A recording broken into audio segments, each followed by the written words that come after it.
and this and that and all the rest of it. And what I came up with was, right, I'm going to run a WardiTV weekly today. Tomorrow evening, we're going to start the WardiTV weekly Season 3 finals. Qualifier 1 tomorrow evening. Qualifier 2 on Monday. And then I'm away a little bit next week because of a big StarCraft 2 event I've got to cast. I know. Check Wardy out, natural cast nowadays. When I come back from that, we'll be kicking off the WardiTV Weekly Season 3 Finals. Over $500 on the line for all of the players who are going to be taking part. We got TY, we got Zest probably lined up, Nurture's lined up, Namja. There's a bunch of players already. The winner of today will qualify as well as the players from the qualifiers and some invites. And I'll be starting when I come back from WESG at the end of next week. So much to look forward to on the channel. I'm going to be here live every day until Wednesday. Wednesday is when I go away to WSG Barcelona. I'm pretty sure that's been announced officially today, so keep your eyes out for that. Get excited about it, get hyped, be like, oh my god, you can fight Wardy, you're the best, WSG. And obviously you can catch me there live on the latter half of this week, or latter half of, no, next week. But before then, I will be casting every day, and we'll be casting every day when we come back, so that's what's up, guys, that's what's going on. Let's introduce some players to the top right-hand side of Blackpink. Our Red Zerg player, give it up for Losira. Bottom left-hand side, I want to hear it in the chat if you're cheering on our Terran player, KeeN. What's up, Verde Angel coming in with the 15-month resub. Woohoo, I'm back and Wardy is back. Yes, indeed, we're back together. High five right there. Thank you so much for the 15-month resub. I will be seeing you at DSCL. I just booked my flight yesterday. So again, very excited for that. DSCL, December 9th. If you guys are from the Netherlands or live near the Netherlands enough so to make a day trip out to Alphen aan den Rijn, it's very worthwhile. It's one of the funner events that I do in the year. Especially considering it's such a small event. It is very fun. I'll be there. Local will be there. I'm pretty sure I convinced Roddy to come along. Obviously, Uthermal, Optimus, Harston are going to be there playing, a couple other players too. It's going to be a great one. So if you're from the Netherlands, check it out, dscl.nl. I'll be live casting there December 9th in Alphen aan den Rijn. Whew. Yeah, how's everyone doing then? What's up, Shifty1212 in the chat? What up, Tocky1? Got X Supremacy X, who loves seeing good people sincerely happy. Awesome. Let's all just be happy. Seems good to me. Impact as well, he was amazing at Home Story. Yeah, Impact really surprised me at Home Story Cup, I've got to say.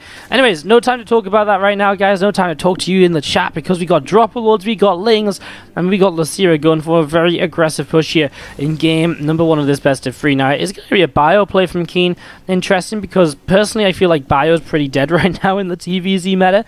Obviously, KeeN doesn't think so, going into Stim early. An armor on the way too, so kind of like a Hellbat attack into Stim. Very interesting. Anyways, these two aliens on the natural need to be very careful, and they are just about going to pull away in time, and they are going to get themselves in that mineral line where, of course, they just get themselves into a little bit less of a troubling position, although they do end up getting fully surrounded there. The medevac maybe could have come in to boost and to save the day.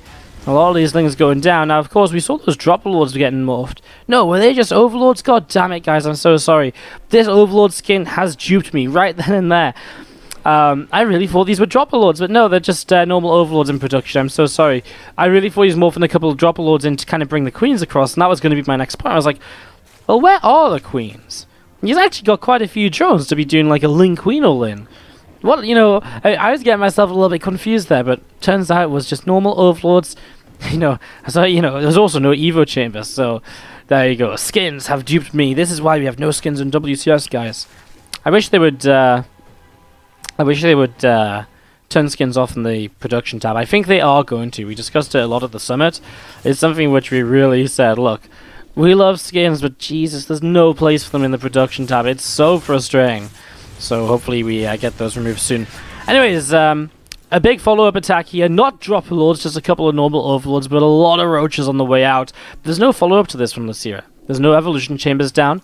There's no sign of anything, I don't know. There's no sign of anything to kind of macro with here, basically, from Losira. No more drones, no saturation on the third base. He's just going to move across and attack. So, moving over right now, these first few Roaches coming through the center. We're a little bit laggy today here, guys, on the Korean server. Not really too sure why that is just yet, but try and see if we can do something about it. Some days our connection to Korea isn't really... It's just a little bit spiky even as an observer, you know, so that's kind of what we're having right now, I feel. Hellions trying to counterattack a little bit. The thing is, though, this big attack from Losira coming across, and, well, what is there from KeeN? I mean, really nothing. His first siege tank about to start building. He's got a couple of Hellions here. Bunkers aren't finished. He's going to mass repair the supply depot, and, you know, he'll hold on until the next set of corrosive biles. These biles are killing SCVs. They've broken through, and now... Well, maybe one bunker finishes, but even then, there's so many Ravagers it'll go down so quickly. Reinforcing Zerglings as well, and Losira just keeps on pressing forwards. And as Losira comes up this ramp, I mean, he's going to be able to get rid of pretty much KeeN here.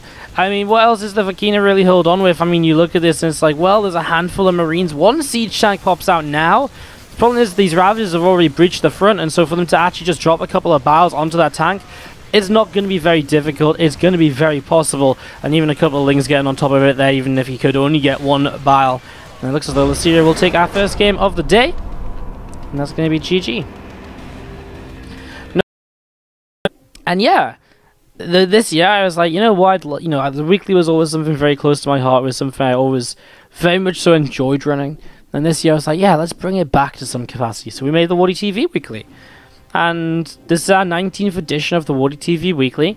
We've had 2 season finals as well, which means that over the course of this year, we've given out way over $3,000 in the WardiTV Weekly system.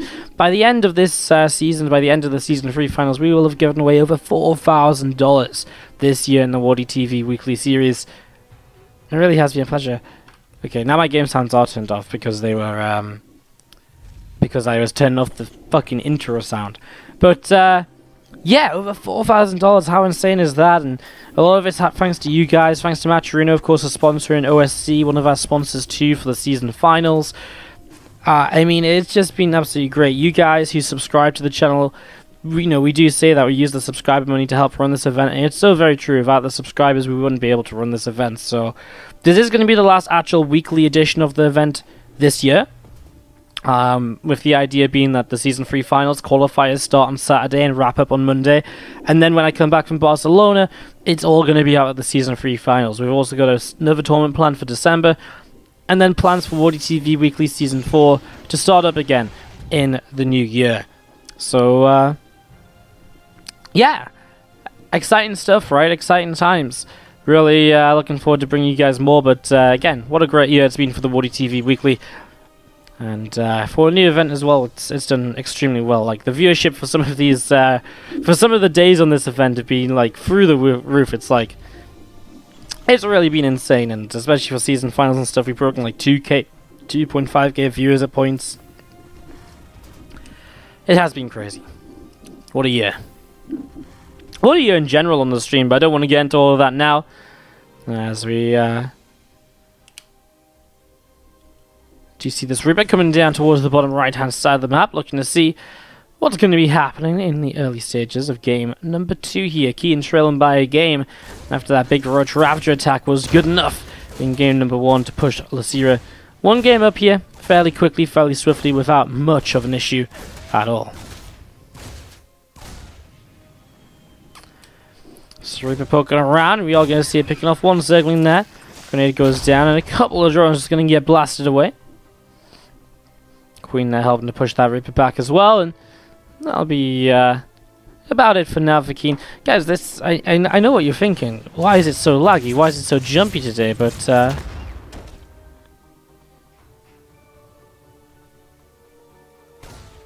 yeah, I don't know. It's a little bit shaky. It's a little bit shaky. Sorry, guys. I mean, I can feel it too. Like, it just doesn't look very smooth at all. But hopefully it just sort of smartens up a little bit as the stream goes on. I mean, it's definitely not something with my internet. My internet's fine. We're uploading that stupid bitrate, completely fine, etc. The stream's running perfectly fine. It's not really an FPS thing at all. In fact, my FPS is better than usual. It's just a complete connection thing. Might relog on the Korean server or something after this. If we have more games, might help out a little bit, as we're going to have one of those slowly ascending Reapers. As it does go down to those Zerglings. Third hatchery gets dropped here by Losira to kick us off into, again, a bit more of a macro-oriented game than the last one.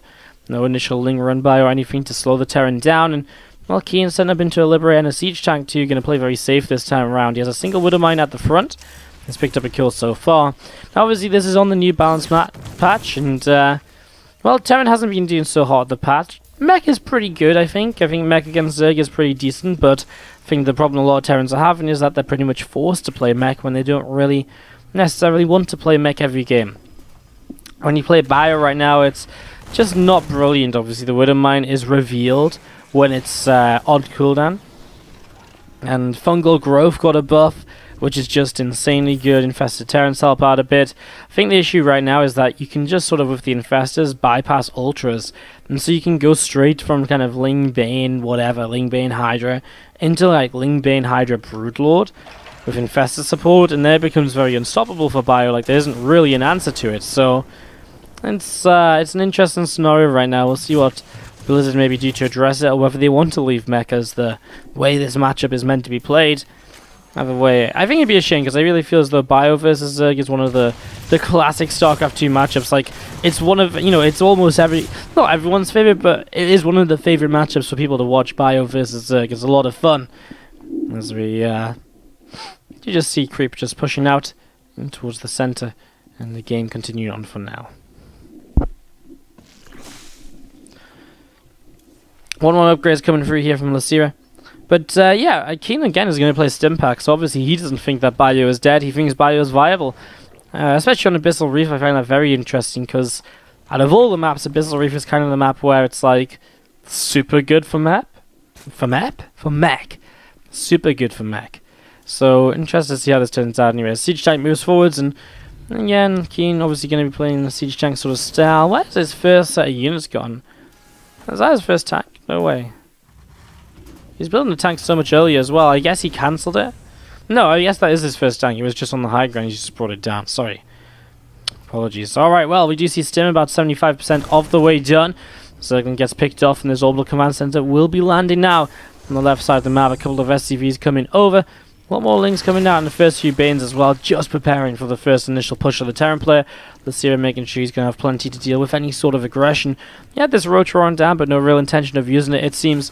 Going in towards those melee upgrades, the Bane speed, etc. doesn't really indicate Roach play in any way, shape, or form. So maybe just a safety thing a few minutes ago, which he isn't looking to use. And now Aspire coming down. Now Aspire is something that's definitely breaking its way back into the metagame. Because those Widow Mines are just a little bit less effective than before, Ling Bane Hydra is very good, and it's still a very strong playstyle. But there's the kind of the viability, you know, Muta's been a bit more viable than before.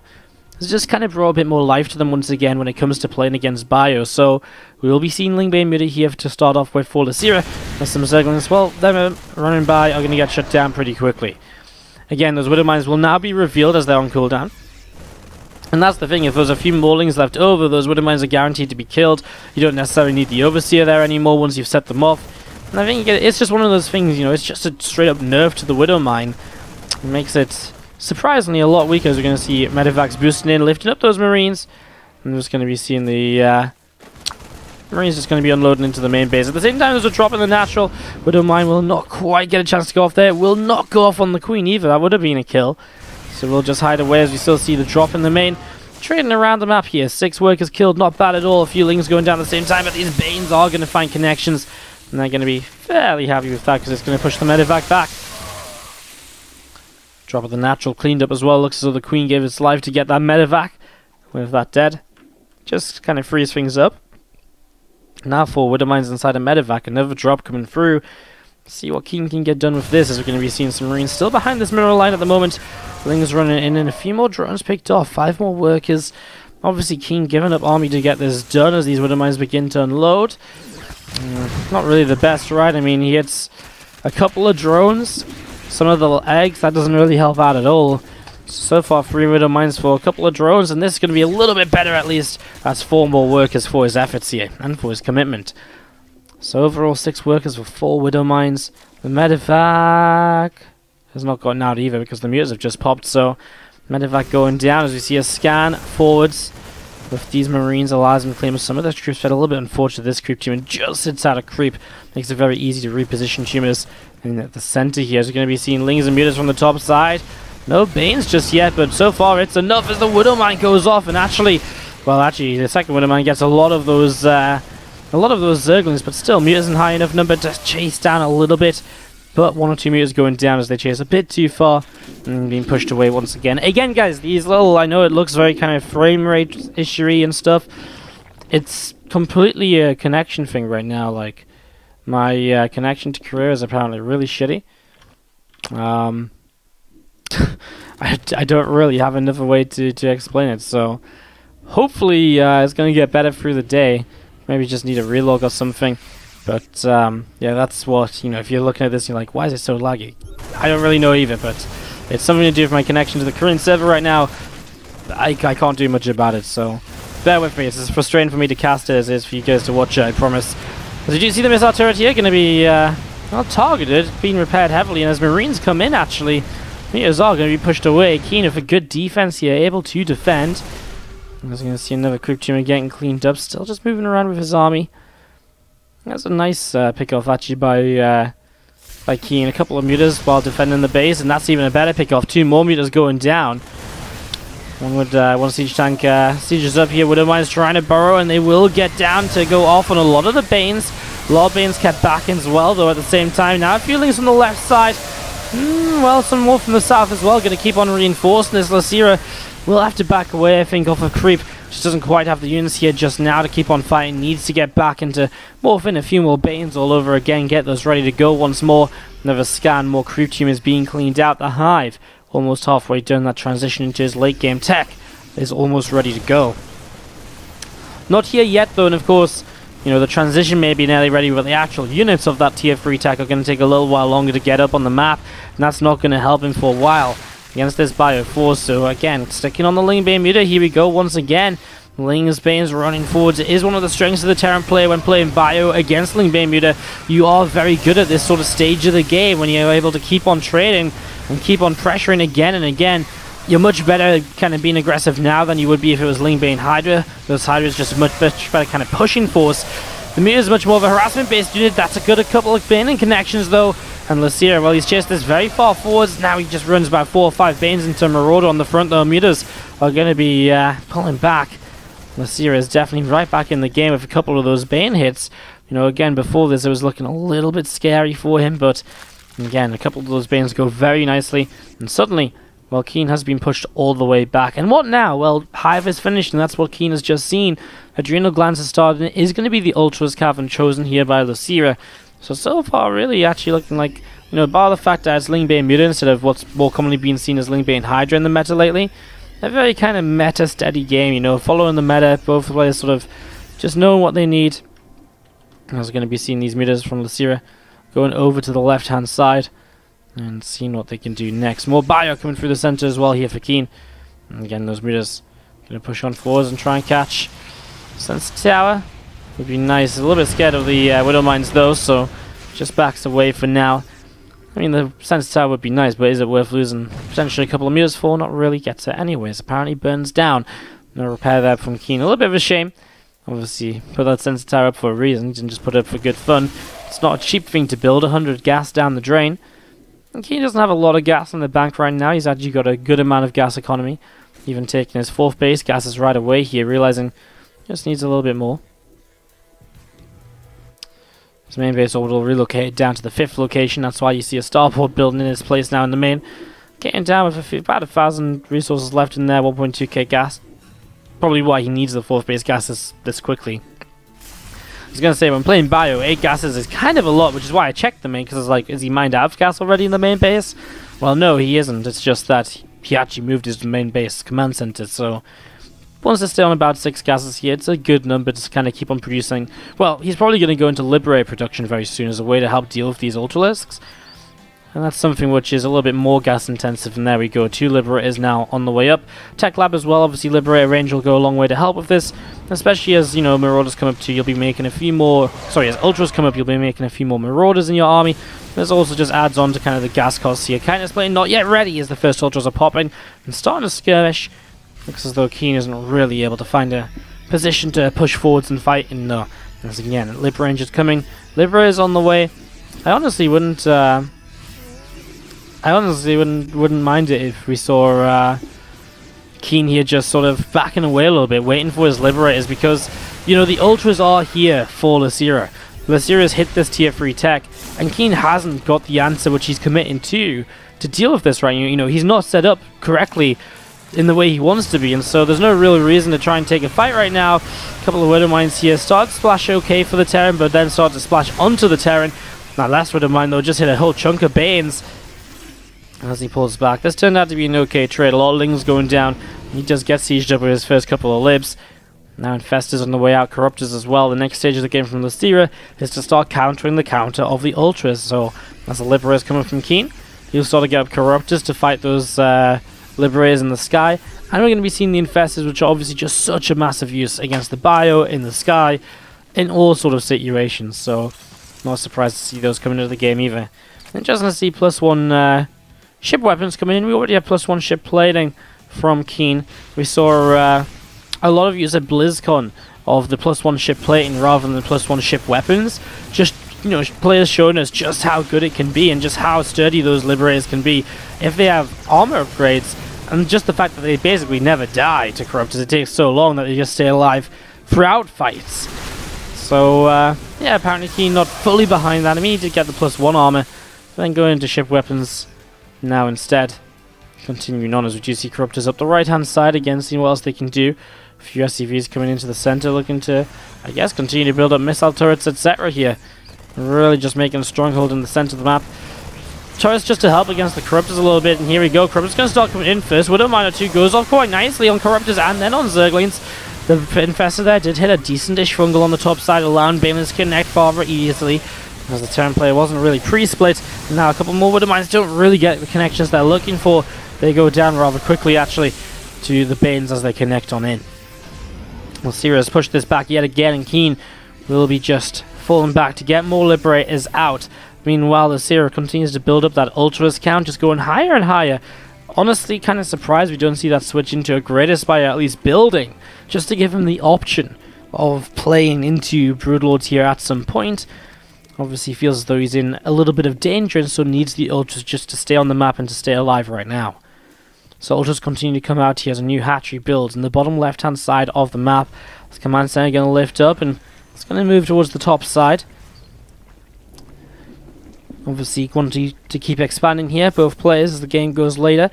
One of these interesting scenarios, actually, though, where you've got to remember that it's, well, it's one of those scenarios where it gets a lot more difficult to hold these external bases on that Visceral Reef past the 5 bases. The 6th base becomes much more difficult because it's in a much more open area. It's a much more engageable area. You can't just sit on Liberator sieges, etc.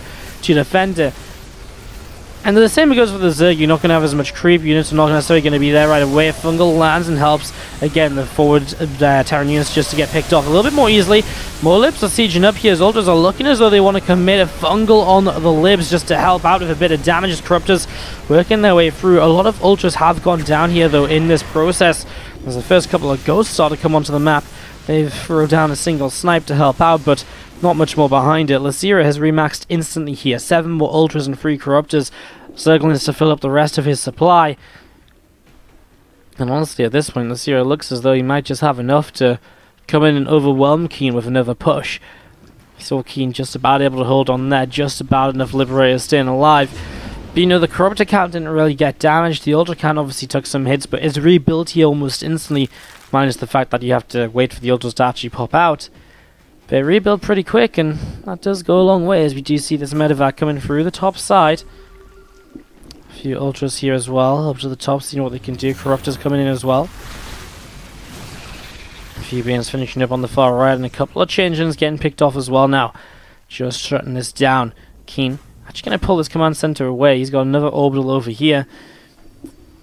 Not sure if he just... I mean, he will try and take this base, I think. I think trying to take this one down here is even more difficult to hold in the long run. Maybe you get it up for like a couple of minutes. It's like, haha, you know, there's my 2 minutes of... there's my 2 minutes of mine before 10 Zerglings come in and just ruin your day. But this is the base you generally want to defend. It is the one you can push out towards. There's 19 minutes of this TvZ have passed, and neither player given up just yet. It has been a hard-fought battle, and KeeN especially is not in the best of positions, but you can see the efficiency of his army has been one of the main features here. keeping him in the game. And to keep up with that, Losira has to keep expanding. And especially as the Terran gets another expansion here, Losira has to start holding some further external bases of his own. Now there is some ghosts added into the army which were not here before. Wow, that base goes down just instantly. Losira kills it, doesn't even think twice about it, backs away. Barely loses anything in just delaying the further eco of the Terran, stopping KeeN from being able to mine much more than the 5 bases which he's already on. And while he might not mine out of the 5 bases very soon, eventually is the goal here from Losira. Eventually, KeeN has to push more aggressively forwards to defend this 6th base. And when that happens, he can take a better fight. And the longer it takes him to do that, the better position Losira gets into with these bases here. Now, we've seen some Liberators sieging up, and here's another one right now coming in. And I mean, that's another few kills on the drone lines. It's going to be cancelling a couple of lava here. And there's little things like this which are keeping Losira slowed down. They're keeping him from just being on 75 workers unharassed. He has to keep remaking some drones now and then. He has to keep losing eco, pulling workers away. It's the sort of thing he needs. Alongside these drops to 9 bases, it's the sort of thing he needs to keep himself very much kind of at the forefront of opportunities in this game. Number 2. I'll just come in, and this hatchery does go down. I mean, obviously it's a cleanup on the medevac and their units, but, well, honestly, you cannot really be disappointed there as the Terran player. You've killed a base for medevac and bio. Very worthwhile at this stage of the game. Again, just, you know, it's another 300 minerals that Losira has to commit into, and it's just a little bit longer until Losira is ready to go. +2 ship weapons was built here rather than the plating. And again, I just wonder how much more effective would that plating have been. 15 SCVs go down. The planetary goes down as well. Corruptors are still chasing forwards. And Liberators, well, they're only just finishing the siege up now. The problem is there isn't much of an answer to these Corruptors at all. Now the ghosts begin to snipe, and so it looks as though the Ultras want to commit back in. 17 SCVs killed. Meanwhile, 5 workers, 7 workers going down. It's counting, continue to go up here. Infestor cancelled as well due to this Liberator. Good damage being done so far by KeeN here in game. Number 2, again, he holds on, he survives once again, but the Zerg already had that bank to spend. But we have to ask ourselves, now that bank has been spent once again, where is the bank now? The bank is almost non-existent for Losira, and so another fight like the last one, he won't be able to just instantly rebuild, get ready to go all over again like he has been doing so far. You'll see these Ultras continue to push up the left side. I wouldn't mind or 2 getting picked off here. He got some connections at least, damaging this Zerg army. I'm just getting worried for Losira. He's not been able to get in the game before now, and the Liberator count is growing. The Ghost count is growing. And I wonder if Losira is sort of, I don't know how to phrase this, but he's sort of stuck on an early late game composition, or like a, if you split the mid game, if you split the late game up into the 3 stages, like early, mid, and late, Losira's composition is like mid-late game, in the sense that he's got Ultras and Corruptors, right? And you know, say early game, late game is when you first get some Ultras out, etc. I'd say mid-late game is sort of like Ultra Corruptor, a few Infestors. Late game would be Broodlord Infestor, but hold that thought because we do see Ultras trying to commit.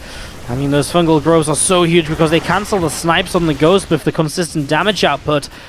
Snipe is a channeled spell essentially, and when any damage goes down, the snipe does get cancelled, but they do such huge damage when those snipes go off, helping massively against these Ultras. But the Corruptors coming in to fight the Liberators. What will he actually attack with the Ghosts? I think just the Corruptors. He does have snipes available, but he isn't using them. Now he lines them up on the Ultras once again. And pretty much everything going down here. Again, Losira loses a lot. And again, it's because he's sort of on this mid-late game army of Ultra Corruptor, which is great.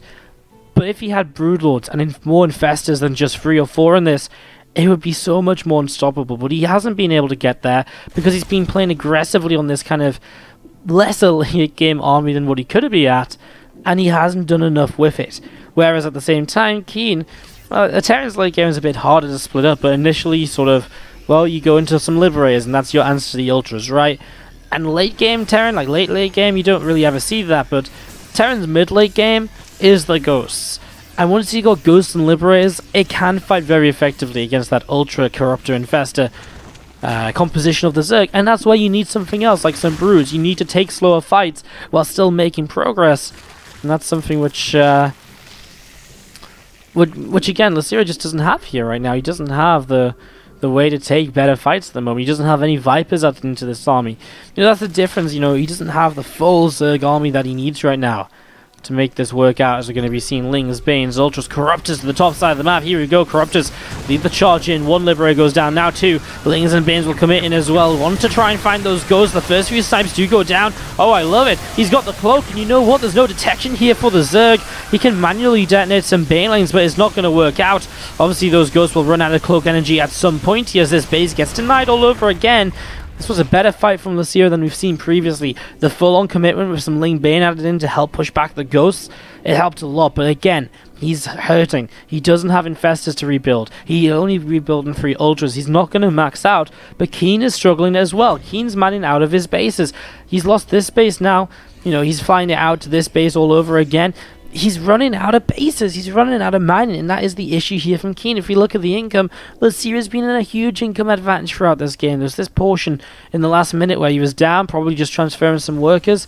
But other than that, the income lead has been great for Losira. And so, even though KeeN has been more efficient throughout the game, the last couple of trades have not been efficient enough for him to be running out of mining, running out of SCVs versus 70 workers to Losira. And we're starting to see that difference sort of seep through. Losira 178 supplied to the 104 of KeeN here in the round of 16 of the WardiTV weekly number 19. We set up to the top side of the map. Losira with his Corruptors, Lings, Banes, and Ultras spreading out, getting ready to engage. Only 4 or 5 Liberators here. The ghost count damaged from before, although, well, it's not a lot of Zerg here either just yet, and these Ultras are going to melt. Do not understand why he's fighting without these Banelings. They were a big part of his victory in the previous fight, and they'd be a big part for his victory here once again.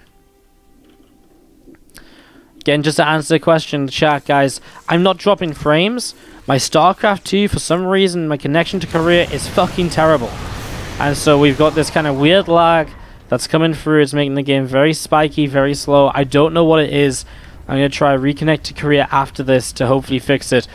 But it's not really anything I can do. It's some sort of network thing with my connection to Korea, because I'm not dropping any frames. My internet connection's completely fine here otherwise, so I do apologize. It's a bit of a shame. It is sort of putting a bit of a damp down on this game, but nonetheless, we'll continue as we do see the bio drops to the left-hand side. This hatchery going to be killed off here. You can see these Corruptors coming in over to the left-hand side. Bio will split once again. A few more Liberators on the way up. The Ultras coming out as well now. Again, Losira just finding the economy from somewhere to rebuild with. Again, that last fight's so good for KeeN. When I last looked at the resources lost just a couple minutes ago, is 46 to 59k. That last fight brought it to 48 to 65. And that's like a, that's a 3,000 resources lost advantage of KeeN. That's a big deal in one fight that was just so quick. Just can't understand why Losira decided to engage so early without his Banelings. And now KeeN does have this base mining a little bit once again. He rebuilt a few SCVs. His eco is in a bit of a better situation than it has been in the last 10 minutes. It's not brilliant, but it's better. And that's what's so important right now, is this hatchery got cancelled once more. Again, that all builds into the story of the economy right here. As KeeN, I mean, he's getting the chance to build back up into this army. What I loved about Losira's previous position was suddenly he was in a position where there was only 4 or 5 libs. There was ghost count, had been picked off a little bit. Now, there's bio to support what is even more Liberators, more ghosts full of energy, ready to snipe, ready to cloak up as well. And again, we look at Losira's army, it's the same old tale. 31 Lings, 9 Corruptors, 12 Ultras. Where is the transition out of this? Where's the Broodlords? Where is the Vipers? There isn't anything, because Losira is so committed to killing him on this comp, he can't afford to tech up. Crazy game so far here. As we're going to be seeing the KeeN is actually going to drop into an Ultra this time, but at least he has forced an Ultra to stay in this position. A couple of Queens and a Spore, taking some heavy damage as they run on in. First few Widowmines will soften up some units. Here we go. Ghosts need to start sniping ASAP. Liberators continue to move forwards, and man, those lib zones, so deadly here. Losing SCVs once again on this mineral line. 12 more workers lost. He can rebuild a few of those at least. He's still got 117 to 104 army. And that's what is keeping KeeN in this game. The army supplies are favourable for him. The army composition is better for KeeN. It's more valuable for KeeN. And that's why he's taking better fights here. A few more Corruptors coming up once again. I think one of the big things for KeeN as well, you might ask, well, why didn't Losira, you know, why was Losira so eager on killing KeeN with this composition? Well, it's probably because after a couple of his attacks, he actually lost a lot of the units. You know, the Corruptor count got reset a couple of times. The Ultra count was never sustainable. He was always remaxing, and we're like, oh great, he's remaxed. But he was rebuilding 7 Ultras. And when you're rebuilding that amount after engagement, you can't necessarily afford to tech up further. And that's why it's maybe more important to take a better fight, obviously, or maybe just not engage and to maybe tech up higher. But then, of course, you run the risk of letting the Terran player get into a stronger position, and that's the sort of decision you have to be making. That's the sort of, you know, balance you have to find. It's not easy to get up into the later game composition that I'm talking about for Losira, into the late game. But, yeah, this game especially, just some of the fights and how inefficient Losira's been playing, 20k resources lost. You know, any sort of extra income he's had has had to be put into just making up for these worst fights, not teching up further and getting to a better spot here. Now without Infestors, this is so difficult because he doesn't have a way to easily cancel these snipes, and the snipes are just going to keep on coming down. Love the pullback on the Ghost so the Banelings can't connect, and you know, at the end of this, once again, it just looks as though KeeN is winning out in these trades. It's a 2,000 for 2,000 resource trade, and that's a bit better for Losira, trading evenly. But, I mean, the moral of the story is, again, like, KeeN isn't really losing any of his expensive units. He's losing, you know, a little bit of bio here. His Ghosts, his Liberators are not being picked off, which is good because he doesn't have much gas left. He doesn't really have a lot of minerals. He can't really afford to rebuild those units. You can see he can barely afford to get medevacs on the map, and so the bio that is out is very heavily overstimmed and damaged at the moment. Losira now starts to defend the top right-hand side of the map. That's where one of his newer bases is. There's a feeling he's going to lead the way. A few more Banes on the way up, another Infestor on the way out. And again, Infestor is so crucial to this composition. Even if you just have 2 or 3 to support, they're so good. Especially if you hit that fungal onto the Ghost, you stop these Ghosts from being able to snipe. And the Ghosts just naturally clump together with the way that you control them. You know, you're generally going to have them in like a separate... Let's have a look here at his control groups. Yeah, he has them in a separate control group to the rest of his army.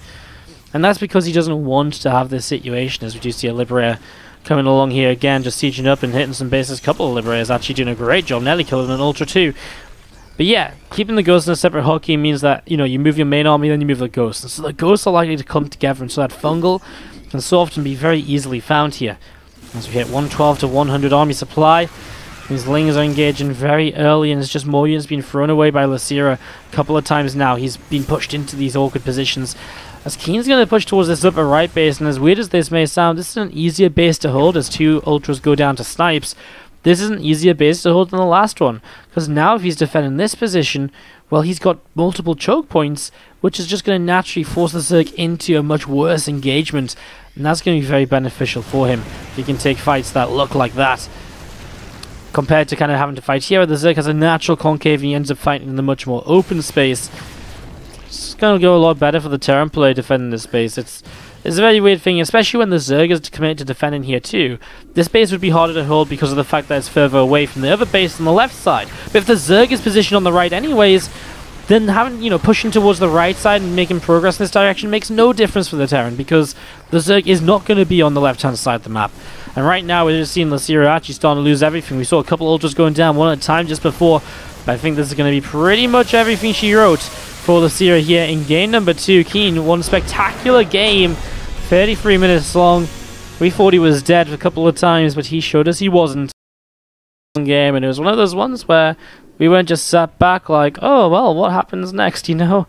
We had some time, etc., but no, we had nice long game, lots of action, good to see. So thanks for your patience, guys, do appreciate it.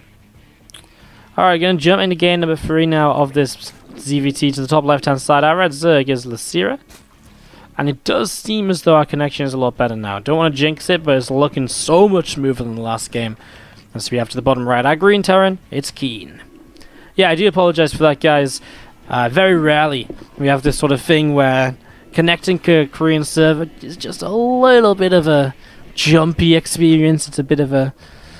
yeah, it's a bit rough sometimes. And, you know, you just have a couple of lag spikes because of it here and there, and all the rest of it. So yeah, nice to get out of that.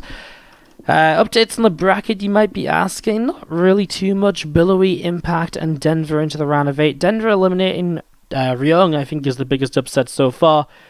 Other than that, I wouldn't say anything too surprising. Billowy did defeat Guru, which I guess is worth mentioning. But yeah, everything looking pretty good so far, moving towards the round of 8 in the fairly near future, where the winner of this will play against Zest, which could be a round of 8 matchup we go into. We'll be keeping our eyes open for that possibility. Probably will be the best thing for us, actually, by the time this finishes up. Zest is likely to be close to being ready or so that could be pretty neat as we're going to see this Overlord try to dart away. A couple of Marines will get on it. Oh, I think it will go down, actually. It's just not going to be able to get far enough away here in time. And even though these Overlords are a little bit faster now, well, Neon Violet Square is still a pretty long map to get across, so unfortunately this Overlord does meet its end.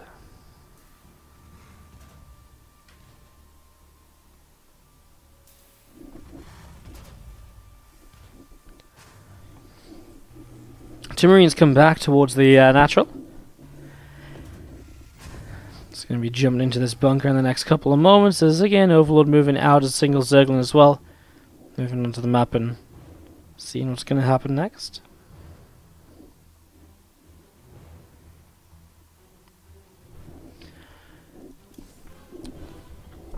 That comes down from Losira already, actually, so we are going to be seeing a very aggressive play out of our Zerg on Neon Violet Square. It's an interesting one because it's difficult to scout on this map, I guess, for the Terran. It's large, and obviously with the way he's open as well, and the Reaper Marines going into the lair can work out, and with the Rotron coming down, Nidus Network has got to be what we're looking at here, and there it is. And Nidus being played, so Losira going to completely turn this around from what we saw in game number 2, that nice long game, into the nice long game into the now the very, very quick Nidus game. Banshee on the way up for KeeN isn't actually as much of a help as you might think of Banshee, because it comes out and then all of a sudden it's getting shot down by Queens. There is 3 Queens out. Not a lot of Queens, actually. Not a lot of Queens, as we're going to be seeing the load up into the Nidus in the next couple of moments. Hellions in the middle of the map will find these Zerglings. Which is not actually the best thing in the world necessarily for the Terran, because it means he's in the middle of the map of the Hellions. Possibility for some run-by damage here. That's something which could come through in a moment or so, as we see this factory is going to come down and drop down the reactor. And he is now going to see the Nidus with this Banshee. He hears it as well, so the Banshee will turn. And as the Queens, obviously, and Overseer will start to morph in. There's no cloak just yet. SCV's pulling forwards. There's just no sort of... Well, nothing's being lined up right now. The Hellions go down to the Roaches over here as well, and I guess he's got the bunker on the low ground. So, an interesting scenario where I guess KeeN will defend the natural rather than the main. He can relocate his barracks, his factory, and his starport down there. Is it even worth letting this Cyclone finish? I think it's better just to lift these units up and to bring them, or pick these structures up and to bring them down to the low ground as soon as possible, really. It's another Banshee. I mean, the Banshee might survive. But now he loses the factory. He's going to pull up to the high ground. He's going to, well, try and work from a distance with the Banshees, but one goes down. This is going to be GG. Nothing really went right here from KeeN. I was trying to look at a way at how he defends this, but I felt like the natural could have been good, but he would have had to lift his buildings, bring them to the low ground, play very patient, and just try and defend the one bunker. And even then, he might have just been